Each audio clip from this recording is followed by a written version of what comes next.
En este mundo del siglo XXI en el que vivimos, cada día la mancha urbana es mucho más grande. Se construyen grandes torres, grandes edificios, grandes carreteras. Es un mundo de grandes construcciones y proyectos.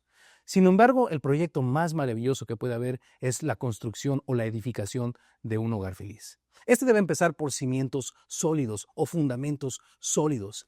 En esta ocasión vamos a entender, vamos a estudiar 3 de esos fundamentos sólidos para que podamos edificar, como dice el Salmo 127, si Jehová no edificare la casa, en vano trabajan los que la edifican, para que podamos edificar un hogar feliz que pueda traer mucha gloria al nombre de aquel que quiere formar su imagen en nuestro hogar y en la vida de nuestros hijos a través de nuestro hogar. Así que cierra tus ojitos lindos y acompáñame y pongamos este tiempo maravilloso de revelación de la palabra de Dios en las manos del Señor para que, ayudados por su Espíritu Santo, podamos conocer estos fundamentos sólidos. Padre, te damos gracias por tu palabra, que es como la luz que en las tinieblas resplandece. Y las tinieblas no pueden prevalecer contra la verdad de tu palabra, Señor. Señor, ¿cuántos de nosotros, cuánta gente en este mundo vive con matrimonios que son como edificaciones que se están cayendo o que están al borde, Señor, del colapso? Y todo esto por no poner fundamentos sólidos, por no entender cuáles son los fundamentos sólidos cuando llevamos a cabo el pacto maravilloso o la alianza del matrimonio. Señor, ayúdanos a descubrir estas verdades en tu palabra, de modo que podamos ponerlas por obras y juntos con nuestro cónyuge podamos traer gloria a tu santo nombre en una edificación desde donde se pueda ver la presencia de tu amor, la presencia de tu perdón, la presencia, Señor, de un matrimonio indivisible para gloria de tu nombre. En el nombre de Jesús, Señor. Amén. Mateo 19, 3 al 9. Entonces vinieron a él los fariseos. Lo primero que debemos observar aquí es qué tipo de personas se acercaron a Jesús en esa ocasión. Fariseos, principales de la religión judía. Supuestamente hombres que tenían una relación con Dios, que buscaban hacer la voluntad de Dios. Sin embargo, observa lo que había en el corazón de estos hombres. Dice la Biblia que le tentaron. Lo que había en su corazón era el deseo de poner a Jesús entre la espada y la pared, tentarle. Y fíjate qué cosa más mezquina en su corazón, usar el matrimonio maravilloso por medio del cual Dios quiere plasmar su imagen en nosotros para tentar a Jesús. Escucha, dice, tentándole y diciéndole, ¿es lícito al hombre repudiar a su mujer por cualquier causa? Fíjate qué corazón tan oscuro de esta persona. Ver a la mujer como un objeto más de satisfacción de mis necesidades. ¿Puedo yo darle carta de divorcio a la mujer por cualquier causa cuando ya no me sirva? Ahora, esta tentación vino porque en aquel tiempo había 2 escuelas de interpretación de la Torá. Una era la escuela de Shammai, que era la escuela tradicional que decía que solo puedes darle carta de divorcio a tu mujer por causa de fornicación, conforme a la concesión de Moisés, que vamos a estudiar en este momento. Y la otra era la escuela de Gilel, la escuela popular, que decía que por cualquier causa que no le satisfaciera al hombre, podía repudiar a su mujer. Si la mujer no satisfacía al hombre, podía repudiarle por cualquier causa. Entonces Jesús va más allá de la concesión dada por Moisés del divorcio por causa de fornicación hacia el mandamiento en el cual fue fundamentado el matrimonio desde el principio en Génesis 1. Y Jesús les responde y les dice, ¿no habéis leído? Al mismo Moisés que me vienen a decir, ¿no lo habéis leído profundamente? Dice, que el que los hizo al principio, varón y hembra los hizo. Y dijo, por esto el hombre dejará a padre y madre y se unirá a su mujer y los dos serán una sola carne. Así que no son ya más 2. ¿Cómo puede romperse algo que ha dejado de ser 2 elementos y se constituye ahora como un solo elemento? No son ya más 2, sino una sola carne. Por tanto, lo que Dios juntó, no lo separe el hombre.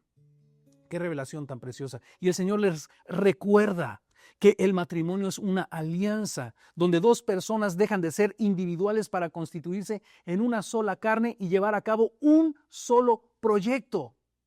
Un proyecto de fundamentos maravillosos donde el primero que nosotros estamos aprendiendo el día de hoy es que es indivisible. Es como si tú juntaras 2 hojas y las unieras con pegamento, 2 hojas de papel. Y después de un tiempo las quisieras separar cuando ha secado el pegamento. ¿Qué les pasa a estas 2 hojas? Se rompen. Estos hombres estaban tan ciegos que no se daban cuenta que lo que Jesús está diciendo es que cuando el matrimonio se deshace, las dos hojas, no solo la mujer en este caso, sino también el varón, se desquebrajan, se rompen. El Señor quiere evitar esta dolorosa experiencia del divorcio en el corazón de nosotros. Por eso el mandamiento, por eso que nosotros podamos entender que Dios nos ha constituido una sola carne. Por tanto, el primer fundamento del matrimonio o del pacto matrimonial es que es indivisible, porque hemos dejado de ser dos para constituirnos en una sola carne. Sigamos leyendo algunos versículos más adelante.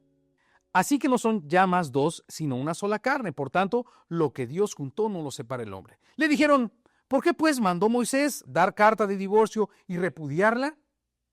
Él les dijo, por la dureza de vuestro corazón, Moisés os permitió repudiar a vuestras mujeres, mas al principio no fue así. Fíjate por qué vino la concesión de Moisés. La gente se había constituido tan egoísta en aquel tiempo que habían olvidado el propósito del matrimonio.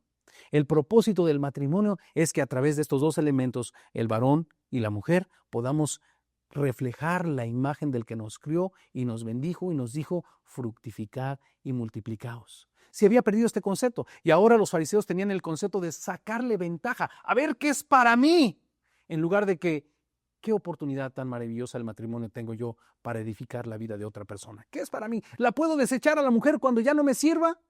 En lugar de como fue constituido al principio el matrimonio, para servir al otro, para amar al otro. Como ya lo hemos mencionado antes, cuando llegamos al altar, una de las manifestaciones que todavía queda en nuestras conciencias es que el juramento o la promesa que se hace en un altar es te amaré hasta que la muerte nos separe. Nunca decimos me amarás. Siempre tenemos esa conciencia de que nosotros debemos amar y esto es lo que está correcto. No se puede tomar un fruto del amor para mí si primero no planto una semilla, la cultivo y la cuido y entonces estará listo ese árbol maravilloso del amor para que yo pueda arrancar de él un maravilloso fruto que pueda saciarme a mí también. Se cosecha siempre sembrando. ¿Qué puedo hacer por ti? Sin embargo, el corazón de estos hombres que tentaron a Jesús era, ¿qué puedo sacar yo del matrimonio? Y una de las cosas más absurdas que el hombre comete es pensar que su segundo matrimonio será más satisfactorio. ¿Cuánta gente que se divorcia y dice, esta ya no me sirve o este ya no me sirve, ahora me voy a casar con el príncipe azul, ahora me voy a casar con la gran princesa y ahora sí voy a ser muy feliz? Déjame decirte algo, mi querido amigo, no se puede construir o edificar un matrimonio exitoso sobre los escombros o la ruina de otro matrimonio. Jamás podrás ser feliz, porque cuando separas lo que Dios unió y no lo separa el hombre, los dos lugares ya están rotos. Y cuando vas a otro matrimonio, vas a acarrear los problemas del primero. Si no pudiste resolver los problemas del primero, mucho menos podrás con el segundo, habiendo arrastrado ya la ruina de uno anterior. Por eso el Señor quiere evitarnos la tontería del divorcio. El matrimonio es indivisible. Y dice la palabra de Dios en el versículo 9, y yo os digo que cualquiera que repudia a su mujer, salvo por causa de fornicación, y se casa con otra, adultera. Y el que se casa con la repudiada, adultera. Qué cosa tan terrible, mamá. O sea, cuántas personas que han dejado a su esposa y que creyeron que ahora iban a ser muy felices, y lo que nos revela aquí la palabra de Dios es que esas personas viven en adulterio. No, pero rehice mi vida, me volví a casar. Dice la palabra de Dios que solo por causa de fornicación. Sin embargo, vamos a ver en los siguientes fundamentos que aún por encima de la causa de la fornicación está el poder del perdón y del amor de Dios. A aquella persona que con un arrepentimiento genuino viene delante de nosotros a pedir una segunda oportunidad. ¿Cuántas veces perdonaré a mi hermano que se arrepiente? Jesús dijo perfectamente 70 veces 7. Pero vamos a entrar más a eso, más adelante. Primero entendamos claramente este fundamento indivisible. ¿Por qué es indivisible? Lo vuelvo a explicar. Porque cuando por cualquier causa nosotros nos divorciamos, rompemos los dos lados del matrimonio. No solamente el que repudia rompe al otro, sino que se rompe a sí mismo, se hace daño a sí mismo. Acuérdate lo que estudiamos en Efesios 5, donde dice la palabra de Dios que nuestra mujer es carne de nuestra carne, hueso de nuestros huesos. Que quien descuida a su carne o a su cuerpo, sino que lo sustenta y lo cuida, como también Cristo amó y cuidó a la iglesia. Así los hombres deben amar a sus mujeres como a sí mismos, porque el que ama a su mujer, a sí mismo se ama, dice la palabra de Dios. Qué revelación tan hermosa. Así que Jesús cambia la concesión de Moisés del divorcio al cumplimiento del maravilloso mandamiento de que el matrimonio es indivisible. Estos son los ojos de Dios. Este es el primer fundamento sólido. Pasemos al segundo. El segundo fundamento sólido es el perdón. Jesús cuenta acerca de un rey que tenía muchos siervos. Dice que los llamó para hacer cuentas con todos ellos. Y le fue traído uno que le debía 10,000 talentos. ¿Quieres saber cuántos son 10,000 talentos?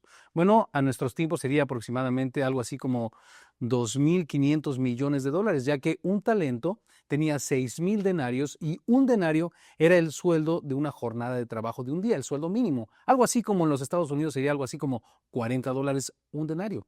Así que ahora multiplica 6,000 por 40 y luego esto por 10,000. Y esta era la cantidad que este angelito le debía. Así que podemos ver que no se trataba de un mayordomo en una casa, sino que era un secretario de estado de un rey. Y dice que fue traído delante del rey y debiéndole tanto le rogaba diciendo, Señor, yo te lo pagaré, porque estaban a punto de echar a toda su familia en la cárcel y a echarle a él también hasta que pagara todo lo que debía. Este hombre suplicó, Señor, yo te lo pagaré todo. Y dice la palabra de Dios que este rey fue movido a misericordia. La palabra misericordia significa que Dios no nos ha dado lo que merecemos. Y dice que en un tris le condonó o le perdonó toda la deuda. Este hombre salió de ese momento de encuentro tan terrible con el rey y encontró a uno de sus consiervos que le debía tan solo 100 denarios. Y dice la palabra de Dios que le tomó, le agarró y le dijo que le tenía que pagar todo lo que le debía, si no también lo iba a echar en la cárcel. Este consiervo suyo le suplicaba que tuviera misericordia de él, pero este siervo al que le habían sido perdonado en un tris tanto, no quiso tener misericordia de él.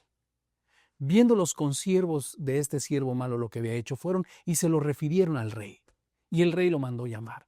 Y le dijo, siervo malo, toda la deuda que te perdoné porque me rogaste, ¿no debías tú ir y hacer lo mismo?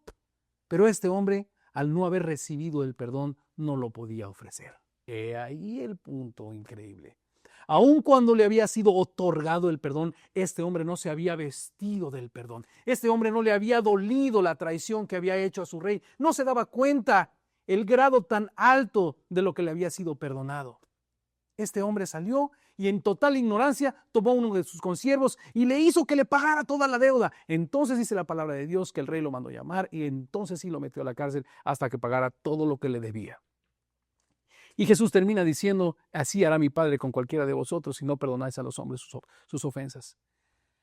Este es el segundo fundamento, el perdón, uno de los temas más hermosos de la Escritura, ya que el reino de los cielos está soportado.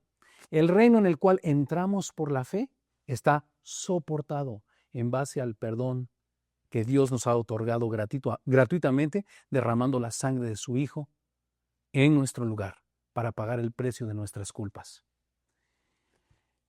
Cuando Dios habla del perdón, el perdón es un beneficio para el que lo otorga. Eso es algo que nosotros debemos entender, porque muchas veces guardamos el rencor, el odio y la amargura, y los que nos ahogamos en el odio, el rencor y la amargura somos aquellos que no podemos perdonar. Dios quiere que tú puedas otorgar el perdón porque eso va a aliviar tu alma. El perdonar es en beneficio para ti. Por eso es que Dios quiere que otorgues el perdón. Pero ¿dónde radica el poder del perdón? ¿O dónde radica el poder accesar al perdón para ser libres? En el arrepentimiento. En el arrepentimiento. Nosotros debemos pedirle a Dios, Señor, concédenos arrepentimiento. ¿Y por qué concédenos arrepentimiento? Porque siempre estamos nosotros comparándonos con los demás. Y siempre estamos pensando que en las circunstancias de este hombre que me ofendió o de esta mujer que me ofendió, yo no hubiera hecho lo mismo. Yo soy mejor que él. Siempre estamos considerando que tenemos una estatura moral por encima de los demás cuando no les otorgamos el perdón. La falta de la otorgación del perdón es porque yo creo y tengo un más alto concepto de mí mismo del que puedo tener. Y la Biblia dice que has perdido la cordura. No te das cuenta de todo lo que te ha sido perdonado. ¿Cómo puedo hacer para ser libre del rencor? ¿Cómo puedo hacer para yo ser libre del rencor? Perdonando, recibiendo el perdón de Dios. El perdón de Dios ya fue otorgado a todo aquel que en Él crea desde la cruz del Calvario hace un poco más de 2000 años. Pero ahora tú tienes que vestirte del perdón de Dios. No solamente fue otorgado, ahora tú tienes que apropiarte de ese perdón. Ahora, ¿cómo puedes apropiarte de ese perdón? Lo primero que debes pedirle a Dios, si no sientes ninguna culpa para con Dios, es, Señor, concédeme arrepentimiento. Porque esta amargura y este rencor es producto del pecado que mora en mí, del odio, del orgullo, del alto concepto de mí mismo. Concédeme arrepentimiento. La Biblia dice que el arrepentimiento es una concesión dada por Dios. Es que Dios te quite las vendas de los ojos y te muestre realmente quién eres, porque es el mejor beneficio que Dios te puede hacer, ya que una vez que ha venido el arrepentimiento, caerá sobre tu vida el peso de su perdón. Podrás disfrutar de su perdón, de su gracia, de su misericordia, pero el primer paso es arrepentimiento. Así que si tú no puedes definir perfectamente en qué te has equivocado, el mejor consejo que hoy puedo darte para que seas libre del rencor y del odio y la amargura es pídele a Dios arrepentimiento. Ahora, una vez que Dios te ha mostrado cuáles son las situaciones por las cuales tú estás en deuda clara con Dios y esa deuda solo puede ser limpiada por la sangre de su Hijo, Dios dice que el arrepentimiento ahora se convierte en un mandamiento. ¿Cómo puedes tú cumplir con el mandamiento del arrepentimiento? Cuando una vez Dios te ha mostrado cuál es tu pecado, no ocultarlo ni justificarte. Bueno, es que a mí me pasó por esto. Bueno, pero es que mi papá. Pero es que... No, no justificarte, sino confesarlo. La palabra de Dios dice que el que oculta su pecado no prosperará, mas el que lo confiesa y se aparta hallará misericordia. Esto es lo que Dios quiere derramar sobre tu vida, su misericordia. Pero lo que tú necesitas es que una vez que Dios te ha mostrado tu pecado, es llamarle a lo negro negro y a lo blanco blanco. Así que, una vez que te has puesto de acuerdo con Dios y has recibido, te has vestido de su perdón, ahora tú puedes manifestar la naturaleza del que te engendró, teniendo disposición para perdonar. En el final de esta historia del capítulo 18 de Mateo, vemos que el rey finalmente no perdonó al otro porque éste no manifestó la naturaleza del perdón. Acuérdate que la Biblia nos habla no de haber sido cambiados de católicos, evangélicos o mormones, no, sino de una nueva naturaleza, de un nuevo nacimiento, donde somos ahora hijos de aquel que nos engendró por su palabra y por su espíritu. Y si somos hijos de Dios, debemos manifestar la genética espiritual de que nos engendró, ya que es una nueva naturaleza. Y si nos engendró a través de su perdón, debe haber esa genética espiritual, por llamarlo de alguna manera, que se manifiesta en nosotros, de aquel que ha sido nuestro Padre perdonador, perdonando a los demás, o teniendo disposición para perdonar. Tan solo pídele a Dios, Señor, dame arrepentimiento, ayúdame a caminar en el mandamiento y Señor, ayúdame a perdonar. Tengo disposición para perdonar, para ser libre. Tú necesitas perdonar para ser libre. Ahora, viendo el otro lado de la moneda, también Dios nos dice que otorguemos el perdón. Que una vez que mi hermano viene y se arrepiente, yo le perdone también. Porque el perdón es el soporte del reino de Dios. Todo empieza en el perdón. De eso se trata. Ninguno de nosotros somos perfectos. Cuando entramos en el pacto matrimonial, no nos asegura esto de que no vamos a equivocarnos, que no vamos a tropezar. Por eso Jesús les dice a los fariseos que esta concesión de Moisés de repudiar a la mujer por causa de fornicación fue solo por la dureza del corazón del hombre. Porque nosotros debemos seguir el ejemplo de Cristo, que viendo a su esposa, la iglesia, en sus sangres, una esposa que iba en pos de otros dioses, cometiendo adulterio espiritual en contra de su Creador, Dios, antes de condenarla, vino y tomó su lugar en la cruz del Calvario para que con amor traerla al arrepentimiento. Dice la palabra de Dios, con lazos de amor, con cuerdas de amor te he traído. La palabra de Dios dice en Santiago que el amor cubre multitud de faltas. El amor siempre nos guiará al arrepentimiento. Cuando mi cónyuge ha caído, la mejor arma que yo puedo tener para libertarlo de su error, para sacarlo de esa terrible situación, es amarle, porque el amor cubre multitud de faltas. Vamos a ver un poquito más adelante que cómo fluye el amor, lo que es realmente el verdadero amor como Cristo nos lo extendió a nosotros. Así que recibe el perdón de Dios para que puedas otorgarlos. Ahora vamos al tercer fundamento, el amor. Lo primero que debemos entender acerca del amor es que el amor no es un sentimiento. El amor es un mandamiento dado por Dios, es un compromiso hasta el fin.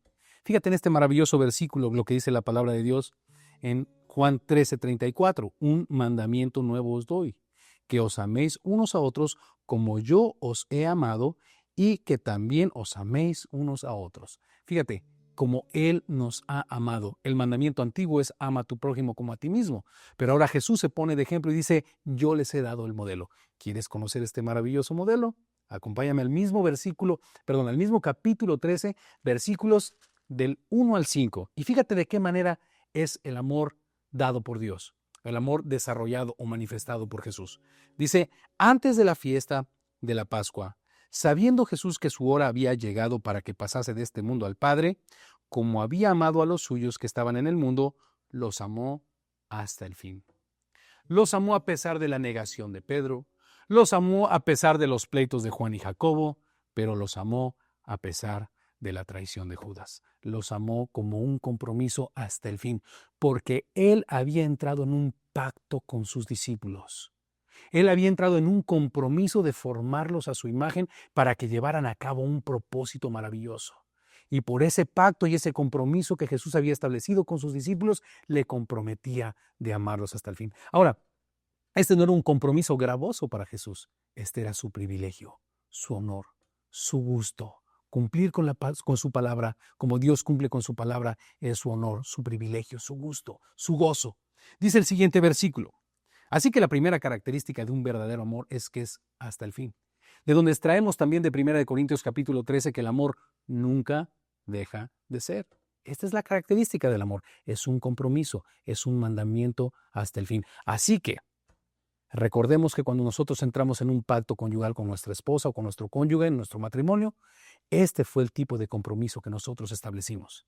También, dicho sea de paso, tú que te vas a casar apenas, recuerda muy bien, este es el tipo de amor que Dios quiere que desarrolles en tu matrimonio para que tu matrimonio cumpla con el propósito de Dios y sea una cosa maravillosa y satisfactoria de largo plazo para tu vida. Versículo 2. Y cuando cenaban, como el diablo ya había puesto en el corazón de Judas Iscariote, hijo de Simón, que le entregase, fíjate, Jesús sabía que el diablo, Satanás, había puesto en el corazón de uno de sus amados chaparritos, de uno de sus amados chiquitos, sus discípulos. Satanás había puesto en su corazón que le entregase, que le traicionase.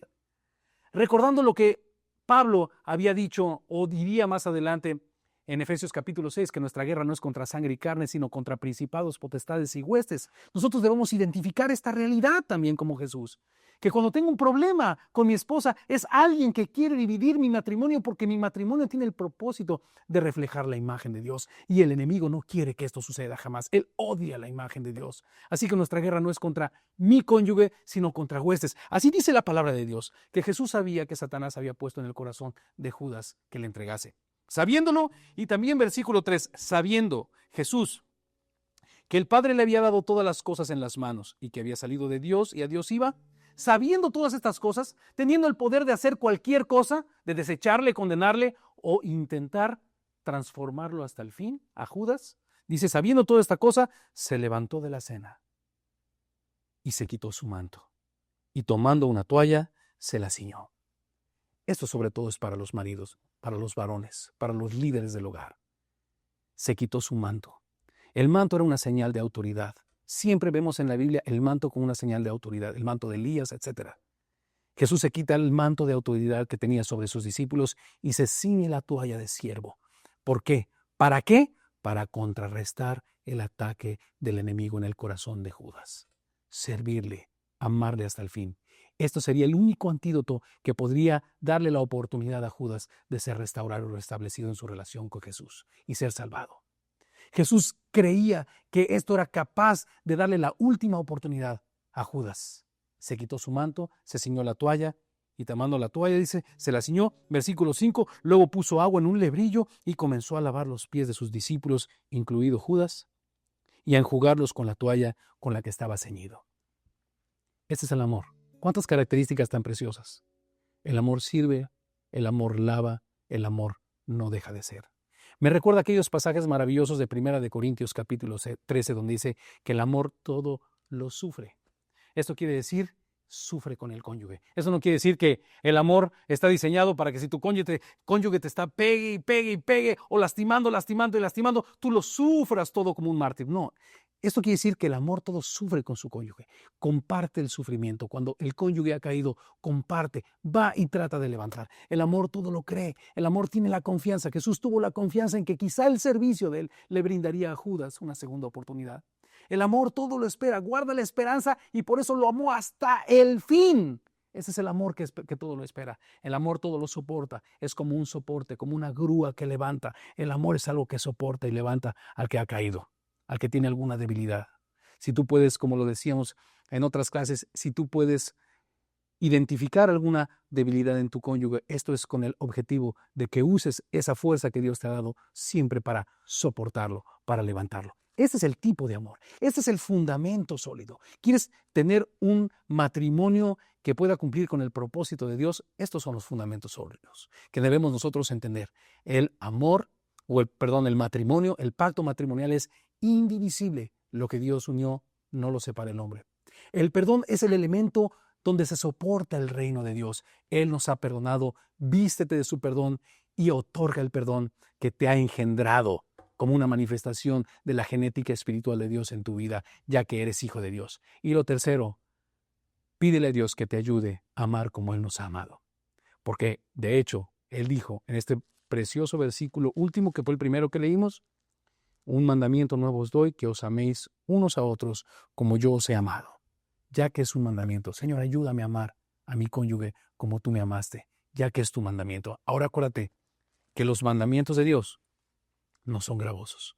Los mandamientos de Dios buscan el beneficio, la libertad, la plenitud para todo aquel que los ejerce creyendo en Él.